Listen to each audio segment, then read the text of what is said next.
Il y a ceux qui lisent peu ou pas du tout. Il y a ceux qui lisent tout ce qu'ils trouvent. Et il y a ceux, comme Franck Loisemont, qui concentrent presque toute leur lecture sur un seul thème. Lui, c'est la lecture de Marx qui l'intéresse, et ce, depuis son adolescence.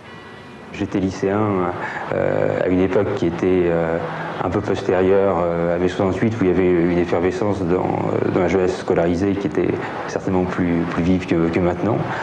Et je me suis trouvé à lire l'idéologie allemande, qui pour moi a été une sorte de révélation. Je dirais presque un petit peu comme Saint François d'Assise étant illuminé dans la ville d'Assise. Il me semblait que un petit peu tout ce que je cherche à comprendre sur la cohérence du monde, de la société, s'expliquait parfaitement par l'idéologie allemande, et ça a été vraiment une rencontre très forte. Et puis j'ai essayé de lire le maximum de choses par la suite, et puis un petit peu de creuser la piste qui avait été ouverte par la rencontre avec cet ouvrage. On est très heureux quand on a découvert l'idéologie allemande, parce qu'on a l'impression d'avoir à peu près tout compris.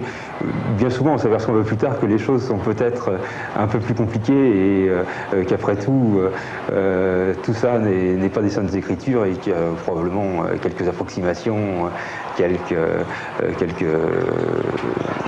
un certain nombre de positions, de propositions qui ne sont pas satisfaisantes, et qui à l'aune des faits, s'avèrent même parfois totalement fausses. Bon, j'ai peut-être lu un millier d'ouvrages. Référent au marxisme. Ouais.